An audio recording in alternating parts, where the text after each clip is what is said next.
We haven't talked enough about the rainforests of the Amazon. When we had Graham Hancock on the program, he discussed his trips to the rainforest for ayahuasca journeys. And as we know, Graham does 7 to 10 journeys, or he's done 7 to 10. I should say, let me correct myself. He's probably done 70 since he discovered the sacred vine. And today we're talking with Jonathan Miller Weisberger, who is the author of Rainforest Medicine. And this is a book that came out in 2013 that really highlights not only ayahuasca, but the sacred plants in the Amazon forest and really what to look for when you're taking an ayahuasca journey. It's just a really well written book, but there's so much more we want to talk about today. So, Jonathan, welcome to Earth Ancients. Great to have you on the program. Thank you so much. It's an honor and a joy to be here. I've listened to your program for quite a while now, and it's wonderful to be here. Thank you so much. I want to mention and get an idea from you. You're an ethnobotanist, which is really, and I want to get your definition of it because this is of somebody who is relating plants to how people use those plants, but not only that, how plants can be turned into food, clothing, and other, I guess you could call them beneficial projects. Give me an idea of how you decided to become an ethnobotanist, but also the region that you chose, which is northern Amazon. Yeah, well, I mean, the northwestern Amazon region is the pinnacle of terrestrial botanical and biological diversity. But I was raised in Ecuador, so I guess the jungle chose me. Circumstances. I was raised in Ecuador when I was about 11, and then again 13 years old. A friend of my parents was a ethnobotanist who we lost touch with. And he hasn't had any publications. It's been a mystery. And he brought me to the Amazon with him, and I helped him press plants. But what most impressed me is the stinging nettle bush. I brushed up against the stinging nettle, and down there they're pretty potent. The nettles, all nettles, some especially more than others. But in the Amazon, they got some nettles that you really feel it when they get you. And I was just amazed at how a plant could sting you. That really, she brought me in. That was my first like, and then I learned that the use of the nettles. And later, I'm living amongst the Waorani. The Waorani called the nettle the mother of all medicines, and it's because they use the nettle to transmit their energy to the younger generation. Like if a parents come back or a father comes back from a successful hunting trip, he'll grab the nettles and the kids will run off. He'll chase them down and he'll spank the nettle on on his child, and that passes that success of the triumph of a good day onto their child. So the mother of the medicine, because the Waranis use very few medicinal plants because they're a remote wilderness tribe and they don't have many illnesses, is really how to transmit one's like chi, they call it, or invite energy onto their children. So it's interesting. But yeah, and so ethnobotany, at its essence is the study of the relationship between people and plants. Ethno is people and botany, plants. And like you said, mentioned ethnobotany is all the ways that we relate to plants. So later when I went on to study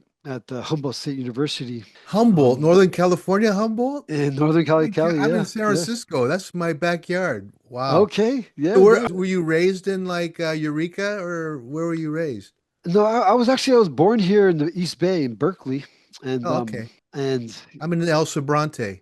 El Sobrante. That's awesome. Yeah, and I was raised in Ecuador. My parents had a vegetarian cultural center in Ecuador when I was growing up, Wow. and there's a book that spoke about them called "The Making of an Un-American," and Hmm. there's a chapter in there where my mom she put a complaint to this supermarket where we used to go shopping because they had indigenous peoples would go to buy the dog meat, which was that they sold for dogs, which was actually quality beef, but just like sides and pieces or the bones, but they wouldn't let them buy there, and so my mom put a complaint, and they got the store owners to realize that there was no reason why they couldn't buy there. So then they were allowed to buy the natives there. So she was written up in the book. So I come from a family of, like activists, I guess you could say, working to improve the quality of life for other people, for the planet. And yeah, so ethnobotany is a fascinating way to, it's just led me on a lot of journeys, 10 years in the Amazon. Yeah. And then, Yeah. And so this book, this wonderful book you wrote, and I'm curious, Jonathan, was it because there was a growing interest in these ayahuasca journeys that you decided to give people a definition, not only of the plant itself, the importance of the plant and how to journey correctly, but also who to do it with, what to look for, how to have an intention, because you were working with the, and we're going to talk about this in a minute, the Sequoia people of the Amazon, and how the indigenous people were working with this psychedelic.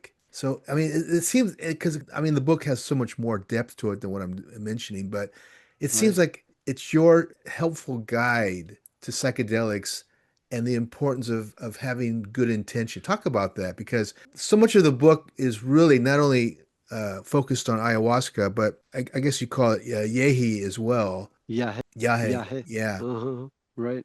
Well, I worked between 1990 and the year 2000 when I was studying botany at Humboldt State University in music, the music of the plants. I returned to Ecuador. It took a year leave of absence that turned into 10 years. And 'cause it was just too exciting. And my parents supported me too on it. And I worked with an organization there who, well, at first, a prior student at Humboldt State, who I'm still very close friends with, founded an organization in Ecuador that started a biological reserve called Hatun Sacha, the Big Forest. And so I went to volunteer on the creation of medicinal plant garden. I got in touch with them and they said they needed some volunteers. So simultaneously, there was another organization called the Rainforest Information Center that was organizing this project to begin the demarcation of the Waorani people's ancestral homelands. The Waorani people received I think it's about one third of their ancestral lands, which is a huge area. It was probably like a few million acres, Wow. and there was an oil company road that went down south of this colonization frontier town called Coca, and so it was a canyon of colonization. So it was 130 kilometers that we had to create the boundary lines of, so that the colonists in this canyon of colonization wouldn't go into the Guarani territory to make their adjudication relevant at ground level. There's a chapter in the book that talks somewhat about that, the deep forest perspective of the Waorani. And anyway, I worked a bunch of years in the Amazon before we could say ayahuasca became, or Yahe became popular. And then after 1995, the project with the Waorani came to a conclusion, but some close friends of mine had been working with the Siacopai, or the Sequoia, a province to the north of where the Waoranis live in the Ecuadorian Amazon. And so I went to go collaborate there because I was always fascinated by the sequoia. Because when I was a kid growing up in Ecuador, there was a postcard that you would see at a lot of the gift shops, and it was a photo of like two elders, very happy, smiling, just ripping a smile from ear to ear with a feathered crown and flowers in their ears. And I was like, these guys are amazing. That Yeah. image always stuck with me. And so those are the sequoia. So I finally had the opportunity to go down there with some friends, and I went, and then I became friends off the first trip with who became my maestro, Don Cesario Piaguaje. May his name be a blessing to all that hear it. He passed a year and a half ago at 120 amazing years of age. He had great age, and he passed 120? 120. He passed on Easter Friday, Oh and he my was laid to God. rest on Resurrection Sunday. And so uh, Was he a shaman? he was a Yahe drinker, with the way the Sequoia calls Yahe and Kuku. The Yahe, they don't use the word shaman, but yeah, that's the equivalent, a Yeah. Yahe drinker. He was a high level maestro of the Yahe realities and a great healer and a great friend to anyone who ever met him, and a very accomplished healer too, a spiritual healer who Hmm. he could help women. He learned from the celestial divine immortals that he would commune with, a magic cure where he would enchant invocation over a cotton flower, just a recently opening up cotton flower, and then with that he would help women who weren't able to conceive to have children. That's one of his famous attributes. And there was a French woman who came, who her husband had an eco lodge upriver. They couldn't have children, and she has like three children now, thanks to him too. Yeah, so he's a very effective healer on that level, and many other levels. Yeah, Don Cesario. So I we became friends, and he invited me back, and he was amazed that I had worked amongst the Waorani Indians. And he said if I learned how to make the arrow poisons, and sure enough, I had actually studied the making of the arrow poison among the Waorani from a Waorani by the name of Wepe, grandfather Wepe, and who also lived a great age. Wepe, in the last month of his life, he never laid down; he just sat up until, and without eating for a whole month. He was also of great age, well over 100, and when he laid down, he was on the other side. And I visited Wepe and worked with him. Finally, we met on the boundary line demarcation, but finally I took a 4-day journey across the territory to his home and spent a month there, and it was amazing. And when I was living with him, he would never lay down. I got to see that firsthand, like what they talk about in Chuang Tzu, the wise men of old, like thousands of years back, still in existence. He would never lay down. And I had read, I was moved by the French anthropologist Claude Levi-Strauss's book, Right. Tropique. I read that. So he said that to study the natives, he wanted to be the first one up and the last one to sleep. So I tried that, and Wep immediately knew what I was up to. And when I'd fall asleep, and he'd come and light my fire, and wake up, and he'd giggle and like retreat into Yeah. his hammock, like Katya, you're never gonna be the first one up or the last one to sleep here, buddy. Let that Oh, man. settle in for a while, And he would literally never lay down. He never lay down the whole month I was there. So, but I learned the Waorani arrow poison technique from Wepe, and so I taught Cesario. We went out to the forest in the Sequoia territory. We found the plants, and his wife made the clay pot, so we made it. And then we went out hunting with the blowpipe he had. And sure enough, we stuck a wild boar, and the thing ran off like a little bit and dropped. And he was just like amazed. He couldn't believe it. And they were smoking meat. He's like, that's like huge to the Sequoias to be smoking a wild boar. And then Really? he started talking real story. And then so he's like, well, we got to drink Yagé. And I was like, sure, I'd love to. And so we started drinking Yagé. And then I was blown to a million pieces and managed to pull myself back together. Was that the You know, first time you had Yahé, while you were down there, or had you had ayahuasca or other psychedelics? I had tried the ayahuasca once when I was 13 years old with my friend Fred, my mother's friend who brought me to the Amazon, who's the ethnobotanist. And he said that I couldn't, he was going to be away for the night and I just had to stay in this little hut. And I was like, yeah, right, I'm going to stay in this hut. So when he left, I followed him. I snuck behind him because I wasn't going to stay in this hut out in the forest all alone. I'm following Fred because I was 13. He was my mentor, like my father there. And I was like, and so I snuck behind him, and then he got to the ceremony lodge, and then I walked in, and the tradition is if you get to the ceremony lodge right before a ceremony, you can't leave. You have to stay there to the night. So they ended up giving me the drink because they asked me directly, "You want?" I was like, "Sure." So Fred was like, Oh My mom my God. must have said, "Whatever you do, don't give me any of that." And then I drank it when I was 13. But I mean, really, with the sequoias is then when I started having the really full blown experiences, because we were in Don Society would prepare it very strong. He taught me how I became the designated Yahe cook, the So chef you for you the. understand the combination to make a ayahuasca brew. Correct. In my book, I describe that chapter 5, preparing a proper brew. I was the chef for 5 years for the master. And when you cook it wrong, he'll get a headache and he can't sing. And he said, I would be out in the forest cooking and I'd make a mistake. And that night he'd have a headache. The master was like, oh, we're not going to drink this. And he explained to me what I did wrong. He said, Oh, son, you took off your tunic, right? When you were cooking. I was like, I did because it was so hot. He said, no, you can't because you have to fast all day when cooking and then you have to like down there it was rough. You have to haul water from the creek up to slippery, muddy so bank there's and subtleties chop in the wood. preparation that have to be followed for the brew to be just right. For sure, it's a lot of things. And so he in the visions that I basically took off my tunic, and then he'd have you dump the brew, bad brew, dump it. But when you finally get it right and everything comes together, the master puts his both of his hands together up into the sky, and when he opens his hands, the most exquisite reality you can ever imagine just comes cascading down. And you're just engulfed, and you're in heaven. Talk about your understanding of the history of ayahuasca and yahe, because it seems to me that it's been taken out of context now. It's like, I want a trip, so I'm going to Peru to do some ayahuasca.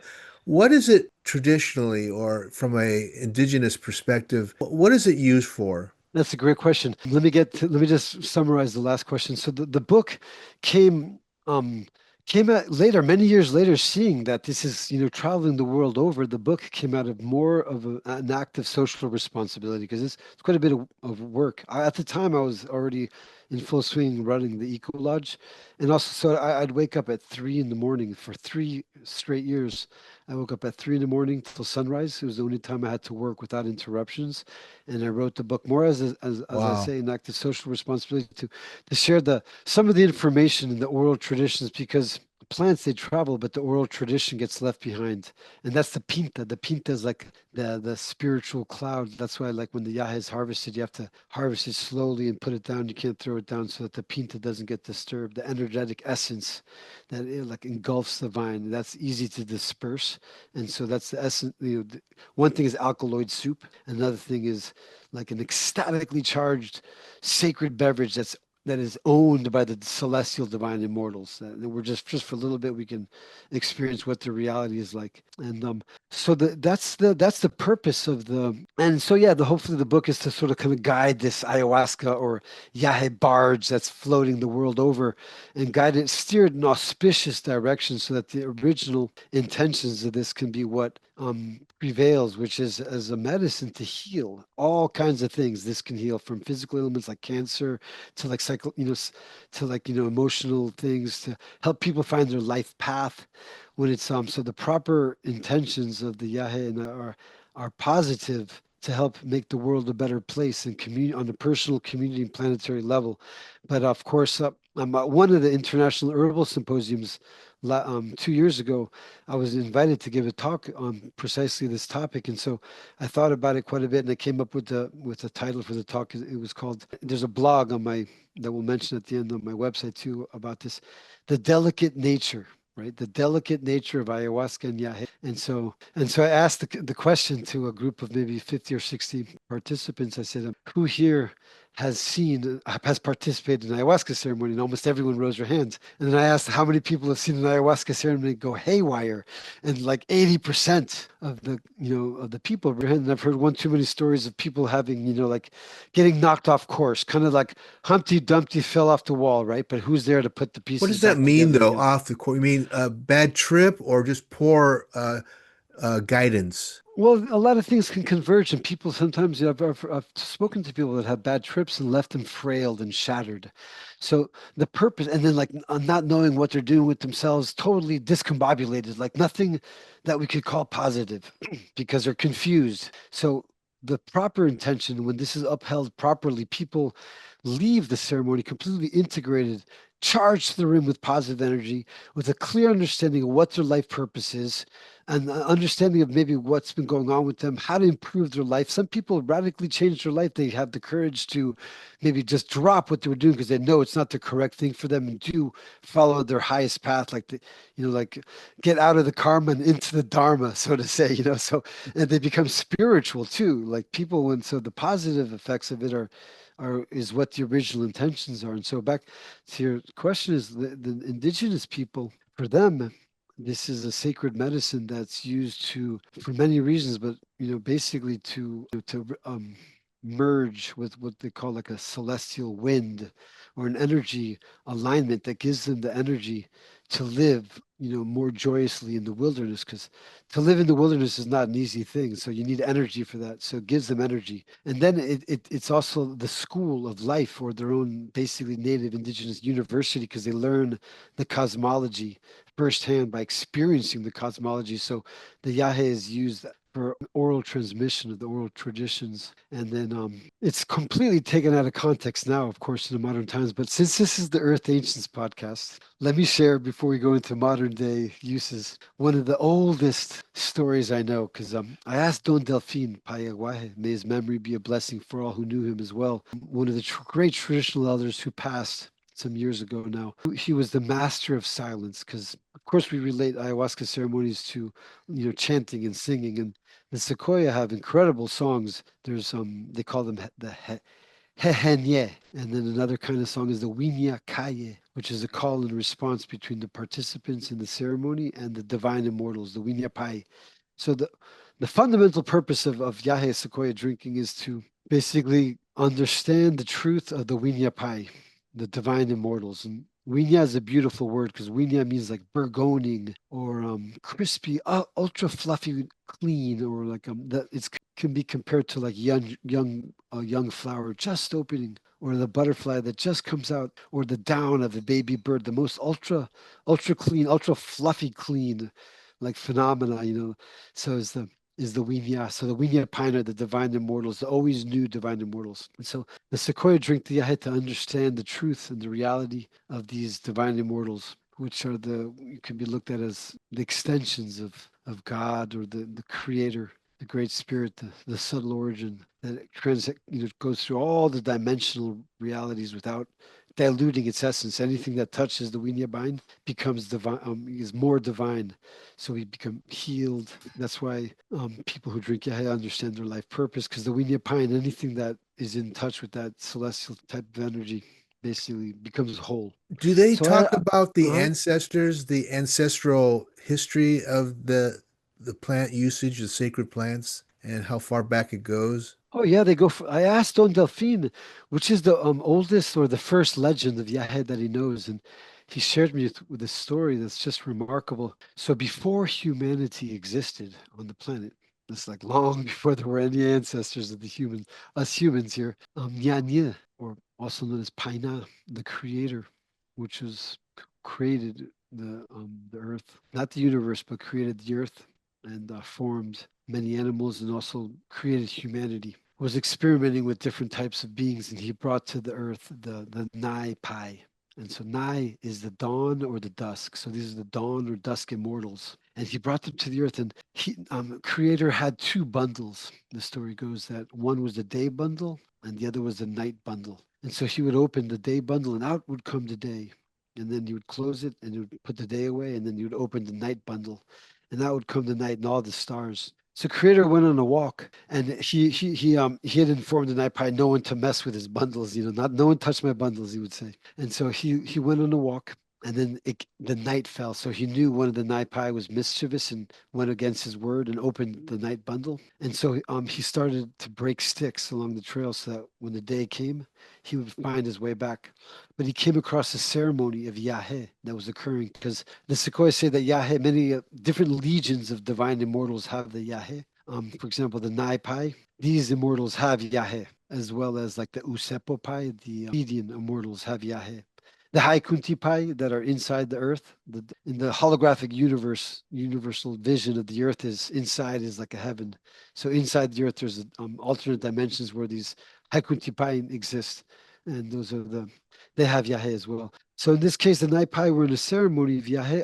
Kanko Pai, the Cicada immortals have Yahé as well. And so there was a master sitting on the bench blowing on the Yahé, and one of the drinkers went up and said, "Master, I wanted in the future." When the people exist on the planet, they're going to ruin this beautiful paradise. I want to have the powers to stop that from happening. And so he blew on the Yahe so that that Naipai would have those powers. And then the Naipai went and said, Master, in the future, I want to just live simply. And so blow on the powers for me to live simple. And so the master blew on the powers for him to live simply. Another one went and said, Master, I want to have the powers to heal with the stinging nettle. Give me, and so he blew on the powers so that he could heal with stinging nettle. When the day came and the creator came back and he brought all the Naipai together and he scolded them. He said, You all, someone amongst you touched the day and night bundles, which I had said not to touch. And so he took a bundle in each hand and he clapped his hands, creator. Ah, and a loud clap came out in all directions. In that moment, the day and the night became the same amount of time. He unified the day and the night on the earth, so it's 12 hours and 12 hours. And the Naipai, he sent them back to their realm. But many of them transformed into different animals. Right when that clap happened, most of them went flying back to their immortal abode, and some turned into wild boars, others turned into parrots. The master that was blowing the yahe, he transformed into the mikaka, which is the Amazonian cobra. It's a giant venomous snake that is his bench that he was sitting on transformed into a turtle. And the Naipai that wanted to in the future harm people, topple people from existing, was transformed into the non-poisonous snakes. The one that wanted to just live simply was transformed into the poisonous snakes. And I have quite a bit of experience with them. When you live in the jungle, you come across Yeah. them, and the venomous snakes are not aggressive unless they're molested. And so with their poison, it's easier for them to hunt. So the one who wanted to live simply was transformed into the non-venomous snake. And then the one who wanted to learn how to heal with the sting nettle was transformed into a giant caterpillar. Yeah. Are we supposed to uh, use ayahuasca in a lifetime? I mean, is it your belief as someone who prepares the brew that it's made for people to awaken. Oh yeah, it has a place and a time. The Sequoias learned the tradition of Yahé from the Nyanye Sekopai.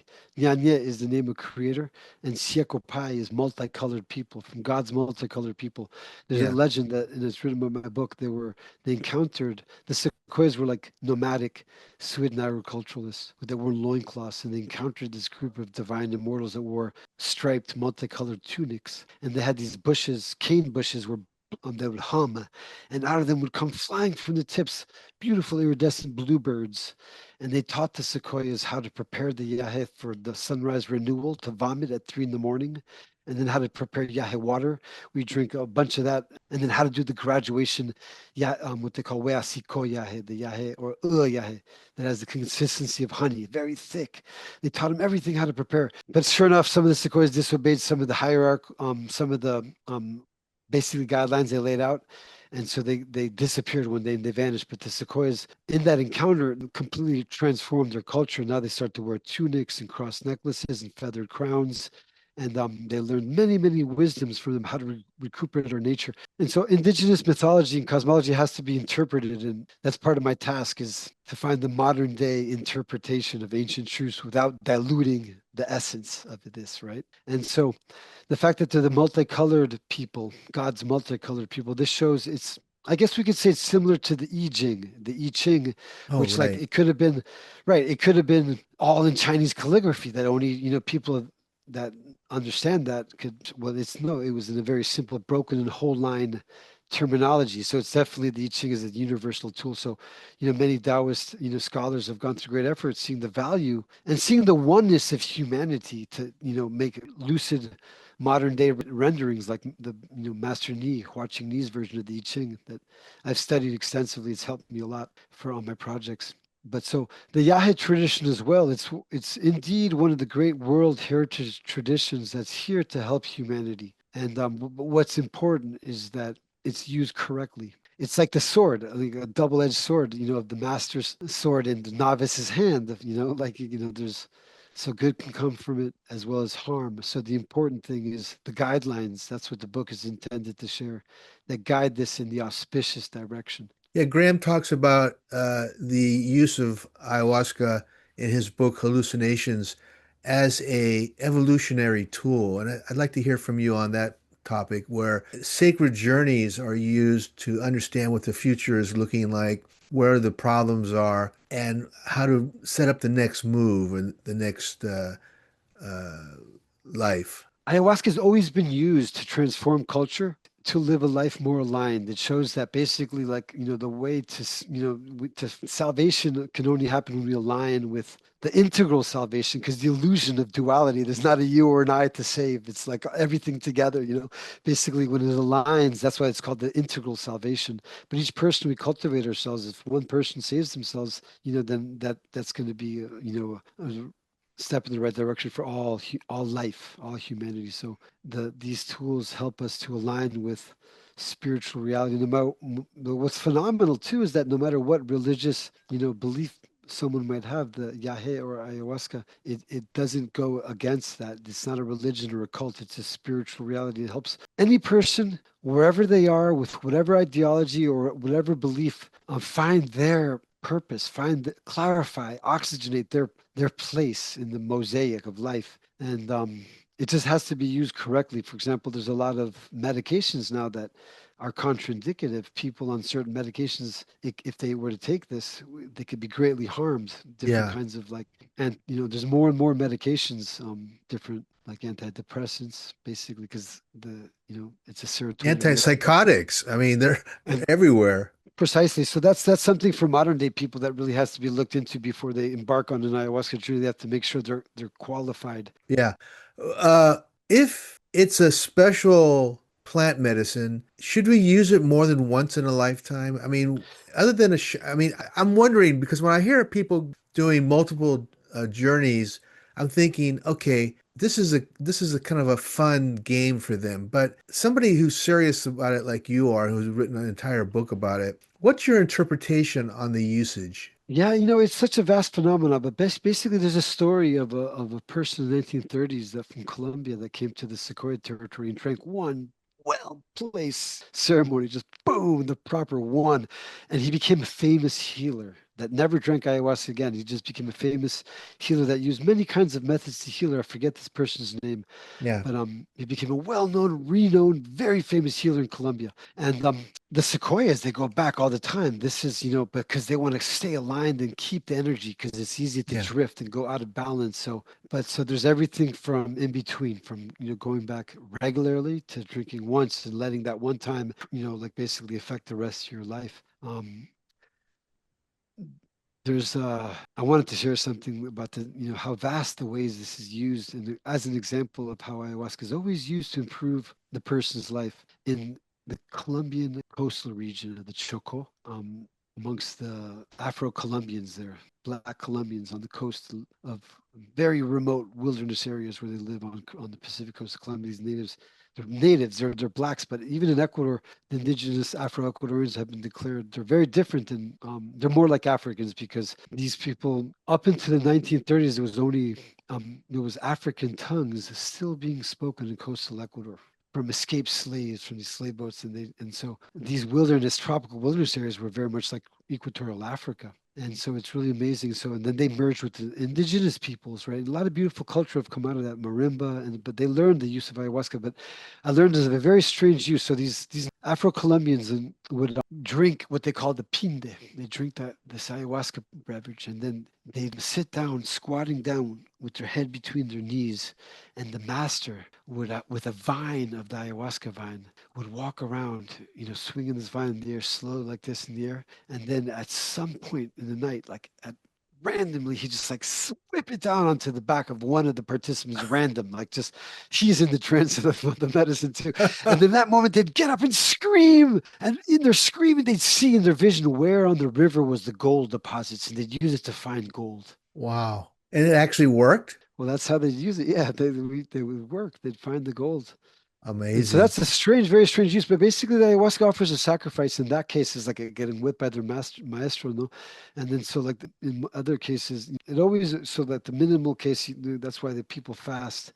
The sequoias fast all day. I'm kind of amazed how in the ayahuasca traditions I've seen people that don't fast, but the sequoias they fast all day because they're going to put something so holy in their body that they want it to be the only thing the body experiences. If you're had breakfast, lunch, and dinner, that's the body is absorbing all the nutrients from all those foods, right? So Yeah, that's a very special part of the world, that Central American area. Is there any legends of it being related to the ancient place of Lemuria, which is also known as Mu? I mean, and we don't know a great deal about that place because it's, ancient, tens of thousands of years ago. But is there any legends or any myths related to the use of ayahuasca or yahi by these ancient people? with mu, I think the plant that goes back there is the lotus. The lotus is considered to be the oldest known cultigen, and it comes originally from Mu, from Lemuria. Hmm. And there's a legend. Let's go back to Costa Rica now. So in the year 2000, I returned to. I basically, the millennium bug zapped me into another wilderness area on the Osa Peninsula. For like lived out there, built this eco lodge, and for the first 15 years, we had a very limited solar system and had to only access was by boat. After an hour boat drive, we had to land the boat Wow. up on the beach, and Mm-mm. now we built up what's the Ocean Forest Eco Lodge, and that's our family business. We have a beautiful visitor center right on the beach, surrounded by rainforest and ethnobotanical garden. The Sequoia elders have visited many times back in the day, and we hold our annual Rainforest Medicine Council gathering retreats there. And then, so I had also mentioned the Living Bridges Foundation. So the founder of the Living Bridges is a woman named Donna Runnels, a very dear friend of mine, who worked many years in Peru with the Quero natives with water projects. And so she was very inspired by the work I've done in Ecuador with high Indian natives too, as well, with the different water projects that we've done there to help improve the life of Purua indigenous families where I'm a compadre. The people had to go like, basically 40 an hour by donkey to get water from the deep creeks. And now they have, water in their communities. We did this whole engineering, this really amazing project. And so that joined me onto the Living Bridges Foundation many years ago. And then I'm a board member of the foundation, And Donna, so some in 2007 it was, she contacted me and said that she's been organizing these talks for these Taoist masters in the Bay Area, and they had asked her about Costa Rica, a site called the Cano Islands, because they heard there's these petrospheres there, and if she knew anybody, and because they wanted to visit, so of course she contacted me because I have the lodge. So she's like, Jonathan, do you know what's the lodge can we say that's the closest we can get to the Cano Island? I was like, Donna, not just because we're great friends and I want you here, but actually our lodge is the closest you can get to the Cano Island. Is it So really? it is. Wow. You can see it right out in front of the lodge is the Cano Island. And so of course, so then they booked their stay and they came. So we went to pick him up. And I have a friend, Mito Morales, who's in his 90s now, still doing good, who's a Burunka elder, indigenous elder. And he years ago came out to visit us. We became friends and stayed at our lodge for like 8 years, just lived with us out there.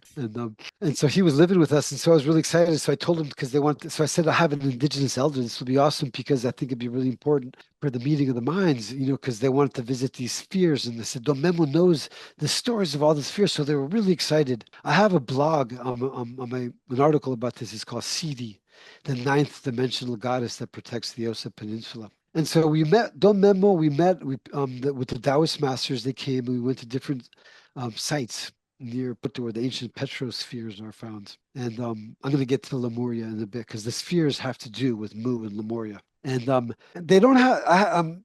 Before we get into this topic, specifically, I haven't heard any connection with ayahuasca or Yagé and Lemuria or Mu, but I think the consciousness that these energetic realities that the Yagé opens up was they were, the Lemurians were for sure tapped into that same, and I don't think they even needed it because they were so pure. I think their holy plant was the lotus. There's Okay. information about that, yeah. And so, anyway, so the the article that I wrote, which is fascinating, and the Taoist masters in their meditations were seeing the cosmology. Because after they came out of these sacred sites, we'd meditate. They shared these encounters with this goddess that told them all this stuff.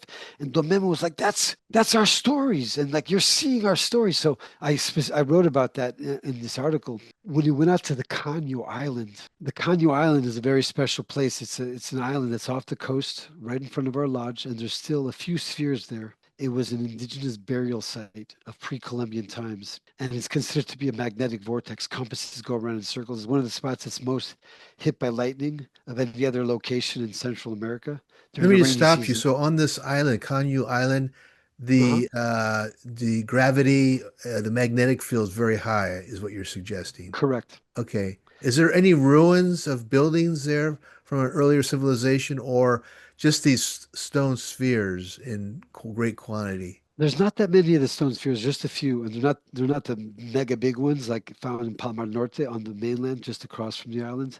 Right. But they're smaller.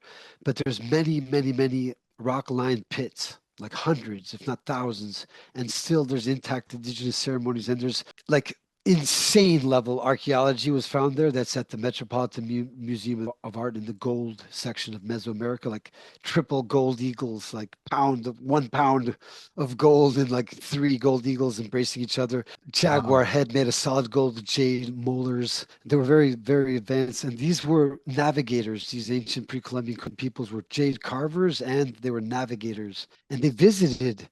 That's what Ivar Zap talks about, these spheres of used as navigational sight lines, for these natives to, at the right time, they were so skilled at the patterns and they knew when they could just drift across as happy, like eco tourists, completely sustainably being blown I about was those going to ask proper you, winds to Jonathan, like if you straight to believe, Gibraltar. They'd pop into ceremonies in Giza. Uh-huh.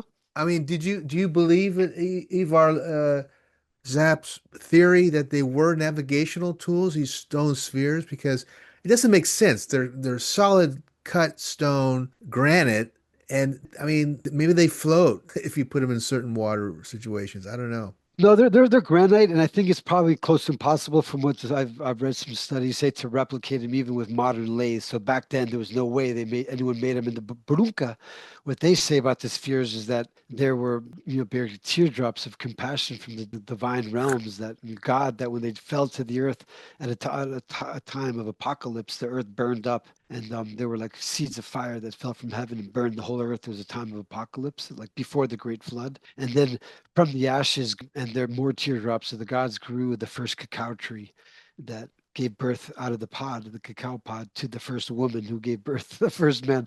But indigenous myths have to be interpreted, right? So I have some ideas of what that means, what that could be indicating, basically, what kind of well, what can we interpret from that? Because, it seems pretty highly unlikely that a person would, be born out of a woman, would be born out of a cacao pod.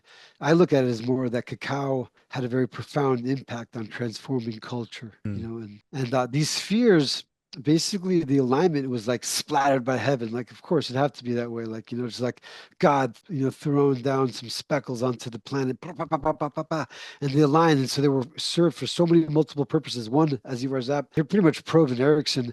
They lay out all the arguments of how they were used to go to all the verse sacred sites. And I can just imagine these old time, on these balsa rafts with very deep keels going to popping into ceremonial life, just going, woohoo, wow, look like we go to Mm. festivals today and just bugging out and then just, vanishing back across the ocean to their stomping grounds. But if these spheres were used for navigation, which is transportation, from one place to the next, then maybe it's here's another idea. This is even let's blow our minds a bit more. Ready? So the Taoist masters, when they were there, Master Tian Ying, who has the Berlin Institute of Tian, it's called it's a Qigong Institute. I think it's called. She's a Qigong teacher in Berlin, Master Tian Yin, and her grandmaster Le Tiang. They Tiangong is the name of their group, and they're very in connected with the Lemurian um, realities. And they saw that this Sidi, this ninth dimensional goddess, explained to them that 1,000 years ago, the people along those coasts, these navigator cultures that were jade carvers, they spent a whole year carving with their like no tools at all other than jade dust and a bow saw or a jade carving to hang on their neck that thousands of years later is like the first day was made glistening, immaculate. And so these people were so pure that she basically appeared to them and said that I'm going to transform you into the fourth dimension of the water realm because there's going to come a time when if you don't do it now, you won't be able to do it later. So she transformed all these people into the fourth dimension of the water reality. And so Don Memo was shocked because he said there's an indigenous legend that 1,000 years ago, all the natives along that land committed collective suicide because he's part of the Brunca. He's Brunca. They migrated from Colombia up into Costa Rica and they found the spheres where they were. But the land was uninhabited. There was rumors of these people that once lived there, but they all and so we discussed this as like, and he even thought about it's like he thought, and the memo was is a very intellectual, and most of the native elders that are versed in the oral tradition are highly intellectual and analytical because their mythologies and legends are so long and they have so many aspects to them and there's so much meaning to it all. That's their science, their indigenous science. And he said 500 years ago it makes sense that you hear about the first arrival of the conquistadores and killing everyone in their wake. They're like they were so pure and they were not afraid of death. And so you could think how they'd take the leap. A whole culture would commit collective suicide rather than like Saul in the Bible, who like fell on his spear, instead of getting caught. They'd undertake such a crazy act. But 1,000 years ago, when this was like the pristine paradise, 500 years before this quote unquote discovery of the Americas. And so it made perfect sense that like, Don Man was like that. That's it. That's it. He was like a moment of enlightenment. The CD, this ninth dimensional goddess, she transformed these cultures into the water reality where they still exist today as divine immortals, but Mm. in a alternate dimension inside the water. And get this, the Taoist masters said that CD did this, accomplished this through the use of the spheres, the granite spheres. So like the spheres had uses that regular people, or not regular, but like advanced navigators with very skilled knowledge of the Earth climatic patterns could use to travel across the ocean. And then Cedia, goddess, she was able to use these spheres to like save a whole culture into an alternate dimension inside the water. Is the thinking that the suicide was so that they could pass into the different dimension? Well, that was probably just a way of, like saying that, they disappeared because there was an indigenous legend that they all just killed them, they committed collective suicide 1,000 years ago before the Burunkas arrived, Okay. as a way of explaining why there was uninhabited. They just found remnants of these people in large amounts, pottery, all kinds of pottery, stonework, but they were gone. So the Tao masters, they basically, received this information from this ninth dimensional goddess that it wasn't that they committed suicide; they were transformed into an alternate dimension. And then Tao masters, they went in there in the article I speak about that. They Taoist masters, through their cultivation, they achieve, as well as shaman masters, extraordinary ability to be able to send part of their soul into an immortal realms and see what it's like in there. That's not a feat regular mortals can do. Masters can do Yeah. that. It's funny because you were talking about the Taoist masters, whatever. And I wondered if anybody had considered the stone spheres as some form of technology or some form of perhaps they have an energy field or a gravitational field that these ancient ones thought were technology of some kind. Well, I saw this article that I've searched high and low for and have not been able to find again. Years ago, I saw that it was someone from England who photographed the spheres with infrared photography and published the photos. And there was art and there was messages. It was not just a granite ball coming out in the photo. You could see like faces of ancient shamans and like scenes. And there was Whoa. like yeah, it was next level. There was like a lot of like archaic Akashic records, kind of information, right? It was coming off of So them. Yeah. what were So they doing? They were shining lights into the stone spheres and this was coming off, or they just used some kind of a technology, like an aura camera or something? that's what I didn't take the article seriously enough. When I wanted to go back, now I don't even know if it was like a figment of my imagination. I could Yeah. never find this, but they were doing setting up cameras and doing some kind of, like you were mentioning, it was, if I recall, infrared or auric imagery of like, resonant imageries of these spheres from, like, I think it was infrared photographs. He was, and then he played with the photos a bit, to like, make bring out contrast and so but yeah, Very. there was much more than the spheres coming off of them. Do the Sequoia people relate to the spheres? Is there a cosmology that we're not paying attention to that they talk about that is related to the spheres at all? Well, just before we get to that, the Tao masters, they said something else too. They said that the same goddess who could be prayed to, they said her name is Sidi. She protects the Osa Peninsula. She's a ninth dimensional goddess, a divine immortal. She transformed when Lemuria was sinking, the sinking continent of Mu. She translocated a group of giants that were very noble and took pledges to, live a noble life, celestial pledges they made. So they lived on the island for a long time after the sinking of Lemuria. This was Then, a giant race or the yeah, actual, a because race some of people think giants. that the Lemurians were actually giants. Yeah, there's church ward studies of Lemuria, which is pretty far out. Colonel Church Ward. Yeah. But she transformed them, and then she knew that since they were so noble that they'd be like massacred, once they were discovered. So she transformed them into a fourth dimension. And there's water temples near Kanyo Island where these giants still live, but in an alternate dimension. So the spheres again are mentioned as tools for transdimensional or transportation or transoceanic transportation. Who knows what else on Earth can come of these if they're studied more and over time. But the Sequoia, they don't know about the spheres. There is an indigenous legend in the Amazon about the Amasanga Supai, which is the spirit of nature, where nature and gold deposits are found, and these are seen in Costa Rica. And there's the orbs. So orbs, there's mention of orbs being seen. I can share quite a bit about that because in our area we have seen orbs. But when the Sequoias were at the lodge and they drank the medicine, they corroborated that these divine immortals were there because this was before the Taoists came, and the Sequoias who are bless their hearts, they're on the other side. Now, these elders, they can see visions that regular people we can't see because they're advanced masters from the whole life of drinking Yagé and living in the wilderness. So they call them the Nyanye Siayahupo Pai. So Nyanye is the creator. Siayahupo is this high Siaya is the salty high Ansisiaya is the salty ocean, the salty lake, and the Hupo is from the center. So anything that has the word Hupo, it comes from the center of creation. So there's the divine immortals that come from the center of the creation at the Great Salty Lake, and they had visions of them, and they said that the coast, all off the beach where our eco lodge is these fourth dimensional like water temples in there, and they were encountering them. And then when the Taoists came, they went in there in their visions, and they have these energy swings. They don't eat any food. They look like they're about 40 years old, but they're 1,000 years old. Their organs don't perish.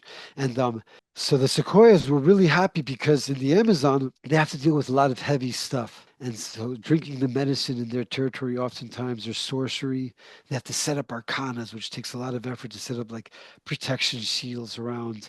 And so it's a whole here on the Osa, they felt like it was like an open reality, and they were able to like one of the Sequoia elders came and he drank and he said he saw the entire spiritual cosmology. He saw like this boat come across the water, and mermaids came out, and all the divine beings came down. It was just like he had one of the most glorious visions that he's never seen in his own country, and they Yeah. were amazed by the spheres. I brought the Sequoia elders to see the spheres, and they remembered the legend of Paina. So the creator, who I mentioned earlier, Nyanye and Paina, who brought and dismissed the Nai Pai when he merged the two bundles and made the same amount of time for day and night. He was born, and there's a Taoist legend too. They call Pan Cow. It was born from a stone drum. The Sequoia also say Paina was born from a stone drum. So that immediately was the first thing that came to mind when the Sequoia saw these spheres. Paina, the drum, where out came the creator from that. Amazing. Yeah. Uh, did the Taoist masters actually do a plant medicine ceremony with you? Did you prepare the brew or did somebody else prepare the brew? They didn't. They didn't. We didn't even talk about that. They were on a whole different mission.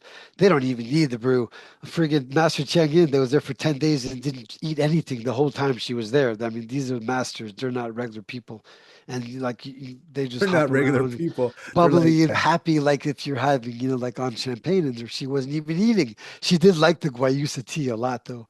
We yeah, grow guayusa tea there. Yeah, she said it's one of the finest teas she's tried. The amazing. guayusa, which is a yerba mate relative. It's Ilex guayusa, and it's a longevity tree. It's the oldest living tree in the Amazon. It's a tea that's used for cultural transmission. You drink it in the morning, and it inspires conversation. So we did drink the guayusa with them quite a bit. And yeah, so the lodge is amazing, and but we have our plant. We have our ceremonies there, the Rainforest Medicine Council gatherings that we hold twice a year. The next one is at the lodge in January and 2026, and then in Ecuador in this November to Galetta's Amazing. Wilderness. Yeah, to a really nice camp. About the orbs. Have you heard about that? What's your take on I, those orbs? the orbs are in different parts of the world. We see them in ancient England. They're actually been found at different sites here in the United States. American Stonehenge apparently has them there. Places where there's ancient dwellings is one Uh-huh. place, but they're also found in daily life. And I don't know if it's because you have to have people that are conscious for them to appear, but what's your feeling on them? Are they in abundance where you live? Well, I first heard about these in Ecuador from the Quichua. They call them the Amazanga. And these Amasangas are the spirit of nature, where nature's pristine and where deep in the earth and the rivers there's gold deposits. And these spheres appear like orbs of light. And the shamans could have them like merge into their bodies and gain energy and wisdom to heal. And but in Costa Rica, they're quite common.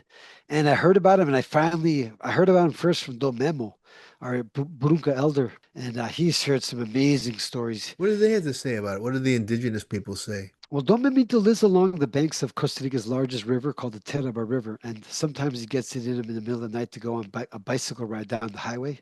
So he was telling me he went out on a bike ride down the highway, this orb came up the river, and it came out over, and it came out like about 300 meters in front of him, and was hovering. So obviously he stopped his bike and he was just standing on the middle of the road, just in the middle, like 3 in the morning. And then it dropped down, he's told me, with explicit detail. It dropped straight down like it had weight. And when it hit the road, it just sparked up and sparks went up like 4 meters high. And in the sparks was a giant black person that ran right there into the rock. And it turned out that right where the orb dropped, it was a large, almost like a door shaped face, like 30, that went up quite like 100 feet or 330 meters high, a rock. And the being went just into the rock like if it was, a doorway. It just disappeared into the rock. Amazing. Yep. And so one time, I actually have to admit, I did see one of these orbs. I was with two other people, and thank goodness there was three of us, because probably no one would believe me if it was just myself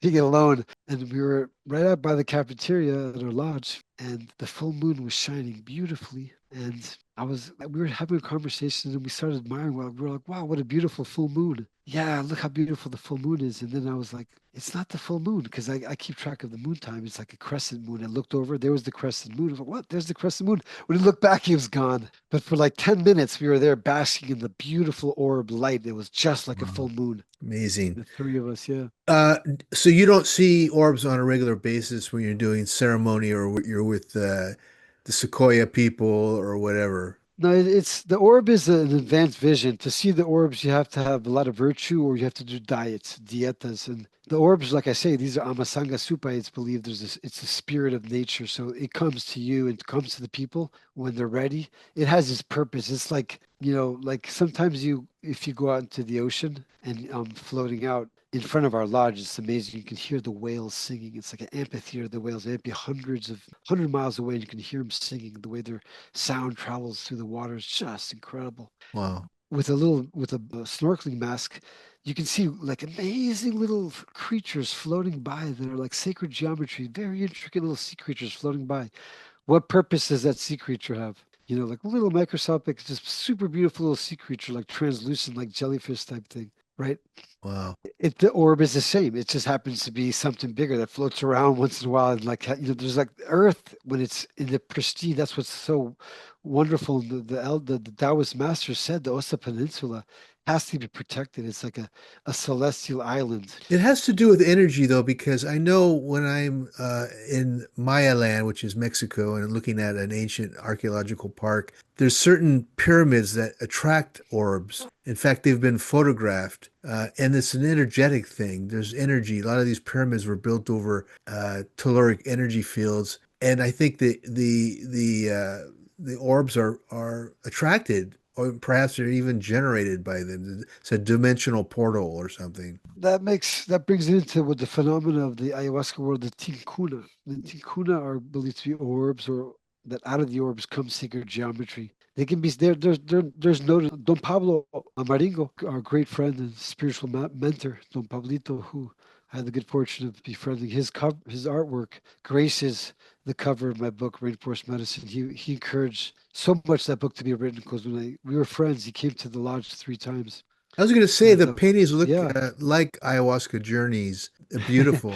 I love yes, the of course. cover. He has. There's the book that if people haven't seen that, the iconography of a Peruvian shaman, the visions of ayahuasca visions by Don Pablo Amari, are incredible insights into the visionary realities that these elder shamans perceive and can witness and be testimony of. But in some occasions, he shows orbs coming. Another, it's like sacred geometry. But these tigunas are like portals. So they're the way the divine supernal, higher dimensional energies enter into this 3D reality where we are temporarily. They come through the orbs or through the tikkuna, so they're portals, passageways. Amazing. Hey, I want Uh, to get into Cacao here regarding an article you wrote, but before I jump into that, on these giants, these Lemurian giants, you're saying that they were transformed into a different dimension and they're still on the island. But what do we know about the giants? Is there any local mythology or lore regarding their existence? there is legends, not that many amongst the natives of South America that I've lived amongst, the Sequoias and whatever. They talk more about small spirits like Menehune style from the Hawaiian Menehunes, little pig, small spirits. But there's been, of course, quite extensive research that can be found about giants inhabiting South America. And I think there was different races of giants, from what I understand. noble ones that were very noble and others that were not as noble. So it's a field of study that I haven't had the opportunity yet to go down that far. So yeah. Cool. Great. All right. But I This mean, what was article, amazing is that the giants, Sidi, since she's a divine immortal, she saved the giants from Lemuria. They were a very noble race. They had taken, they shared with us that they had taken oaths, celestial oaths, to help basically, maintain things as they are and keep the peace, so to say. They have powers. So they had Sidi saved these giants that were living after Lemuria sank on the Canyo Islands by transforming them into a protected, as she did with the coastal peoples, fourth dimensional water temples, like inside the water. Scuba divers can't see them because we're still, scuba divers going to go down there and see, white-tip reef sharks, like parrotfish. But on the fourth dimension, they're inside the water, these giants. So it's interesting that that came into being as, related with the spheres. yeah, that's a great story.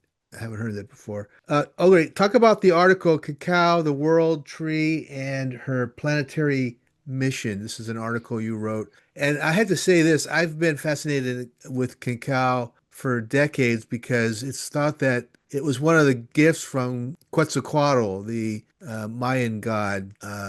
It was a gift from him, and it's a superfood in many ways. But talk about the energy behind this article. Yeah, it is a superfood in all regards of the term. Yeah, Raw cacao powder is the highest ranking on the ORIC scale of antioxidants. It has the most antioxidants of any known food supplement, which is in and of itself amazing, knowing the effects that antioxidants have on the body. So that makes of course, if it's a food of the gods, is and like you had mentioned, the legends of Quetzalcoatl, bringing Quetzalcoatl was the god of culture who transformed culture and taught the early people so many skills, literally taught them civilization right. and brought cacao. But according to a geneticist by the name of Omar Cornejo, he who studied the Olmec cacao varieties, he says that their cacao strains come from the Amazon originally. And the oldest known archaeological remnants of cacao utensils come from Ecuador on the eastern slopes of the Andes from an archaeological site called La Florida, a culture known as the Mayo Chinchipe, and a 5,500-year-old beautiful red jasper aracari, which is a small toucan bowls, and then clay bowls too. All the clay vessels that were used for pouring cacao are a holding jug with two spouts merging into one spout.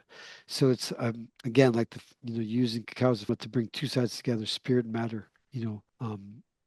Oppose opposites, the merging of opposites. So cacao, like all sacred plants, is kind of, we could say, used to help us approach the non-dual reality, and that's always the has been the strive for First Nation peoples, is to stay close always to the non-dual reality while we're living in in a dual reality, and to hold the truth of non-duality in the realms bound by duality. The indigenous culture and traditions, you could say, all are technologies to help us sustain that one act there of our whole entire life. They could view it as, like, for example, like when you're born, it's like diving into a river and you're swimming underwater, holding your breath until you pop out to the other side.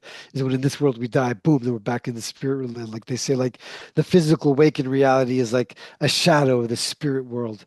Master Nee says the proportion of the physical realms to the spiritual realms can be looked at as less than 1 to 4 quadrillion. So we live on this planet for a purpose to, maybe work something out so that we can experience the awakened reality before you go back to a higher reality. And so these cacao bowls, they have two spouts going into one, which I find fascinating. I interpret that as definitely cacao because all of them are like that, was used for, So merging describe duality. describe the bowl because I've always wondered if they're venting or getting air into the mixture somehow because of these tubular shapes, or maybe that's just something to hold on to. I don't know. It can be something to hold on to because it's practical, like, because there's there's a bowl and then two determined spots. So it does offer a handle, and it could oxygen it as well. But usually the cacao is highly frothed. The Aztecs in the codices, there's instructions, they froth They like the cacao well frothed with a powder of Quadraribea flowers. Certain flowers they dry of cacao relatives that has very unique aromas and powder that. And there's many recipes. But what's amazing is that the cacao was brought to Mexico most likely by intercultural exchange because there was, avid intercultural exchange in pre-Columbian times. And that's shown because, like for example, in Costa Rica, you find Olmec jade and many foods were brought up, such as cacao. And so what amazes me is how profound the impact cacao has been on Central American cultures. Like it's even in the Popol Vuh and the creation of the hero twins when they finally outsmart every possible trap of the goddess of death. Everyone they outsmart, but they know that they can't outsmart the last one, so they self-sacrifice themselves, throw themselves into the fire, and then the gods of death are furious. They also defanged the gods of death seriously in that whole bout and made them less harmful. And they're thrown into the river. They swim off as fish. That's why the Mayan Aztec, the Olmec, and then Maya. The Maya stemmed out of the Olmec in their language and culture. The word cacao comes from Olmec first. The glyph is of like a man looking up, or like the hero twins with fish gills, and the cacao means two fish. And it's like, so they say that cacao gives you the energy like fish to swim through the rapids of life, the rapids of the water. But and then out comes the cacao tree is born from this, but it's originally underneath in the underworld like garden that nobody can look at. It's the cacao tree that spat on the daughter of the god of death's hand when she disobeyed his advice that don't go anyone to my garden. And of course, the Right. daughter of the god of death goes and sees it. Her hand gets spat on because her parents, the first hero twins, were sacrificed immediately because they were too noble. They were too simple. They didn't, and then so their heads are hung on this tree, which like a cacao tree. It spits blue light onto her hand, and there's a whole saga in the Popol Vuh with the copal, that blinds the gods so she can escape. And then those are born, and then they become ball players that make so much noise. And again, this time they're more savvy. But so cacao is such a mythic tree. And then, like, I was mentioning the Brunca legend of cacao being born from the teardrops of God to the outcoming of first humanity. That to me, that says it totally transformed culture. There's Mayan pottery showing Chak, the god of agriculture, exchanging cacao, the thunder god exchanging cacao with Ischel, the goddess of fertility and medicine. Right. So, it could be that cacao or the phenomena of cacao, like what cacao does to how it elates us, is a phenomena that pertains to spiritual realms because alkaloids, can be found in many other plants. But cacao is a unique mixture, theobromine, and what that does in the body is like opening. That's why, like modern day, like they say, cacao ceremony. Cacao theobromine is like affects the center, like the heart chakra. So Yeah, it's like it's a very powerful stimulant and healer.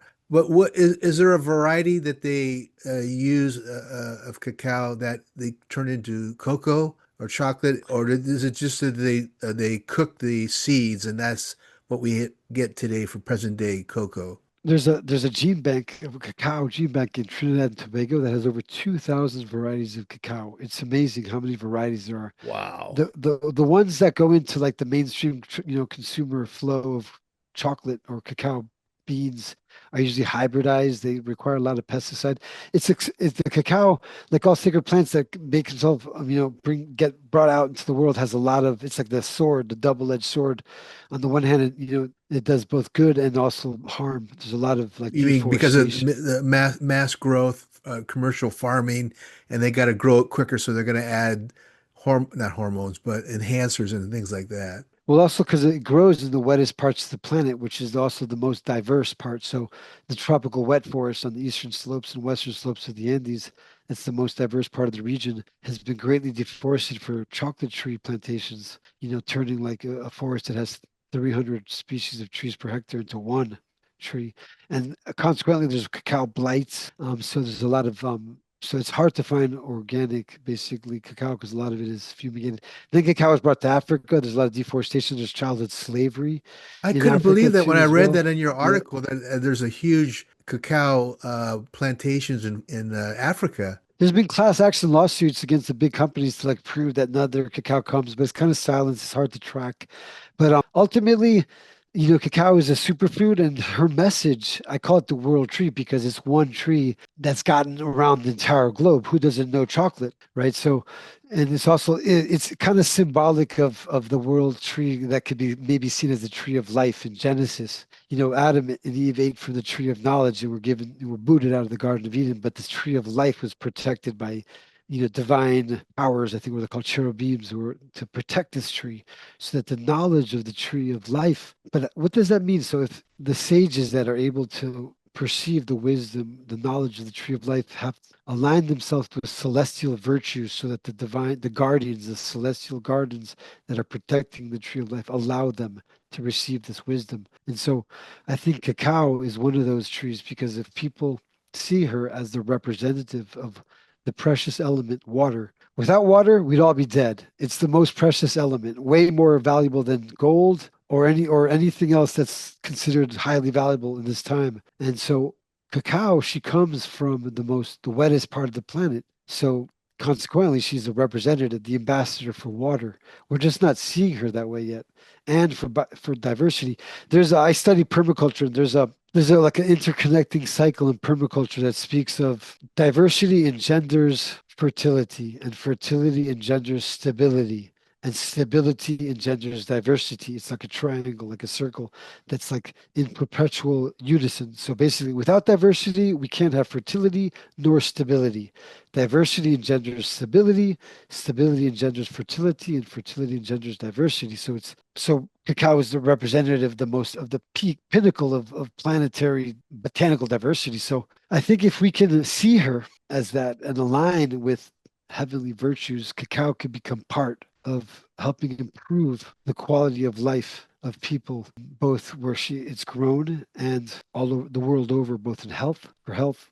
The cacao is not just a superfood, it's also a health tonic. People who consume raw cacao daily will be much healthier, and it can heal a lot of ailments if it's taken like like raw cacao in the morning, like a remedy every day. The natives, they have three types of cacao. According to Brunca, there's a bitter cacao that's used as medicine for healing all ailments. If they're sick, they'll just drink bitter cacao every morning on an empty stomach, and they'll heal whatever they got going on. And it could be from the high level antioxidants and the other amazing things that it has in it too as well. There was the sweet, a neutral cacao that wasn't nor too sweet nor too bitter for daily use as a food. And then the sweet cacao was for ceremonies, for weddings and for festivals. Yeah. I didn't realize that the raw cacao, as well as the prepared cacao, was considered a superfood. You mentioned the antioxidants, but there's also properties that appear, and I wanted to ask you a little bit about the